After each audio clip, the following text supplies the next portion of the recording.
గ్లానిర్భవతి భారత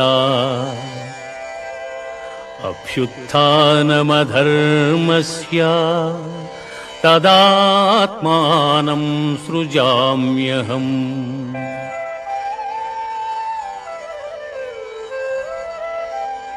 పరిత్రాణాయ సాధూనాం వినాశాయ చ దుష్కృతాం ధర్మ సంస్థాపనార్థాయ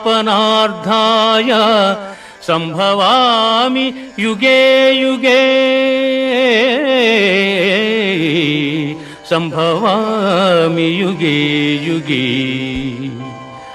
ఏ కాలమున ధర్మమునకు హాని కలుగును, అధర్మము వృద్ధి నొందును, ఆయా సమయముల యందు శిష్ట రక్షణ, దుష్ట శిక్షణ, ధర్మ సంరక్షణముల కొరకు ప్రతి యుగమున అవతార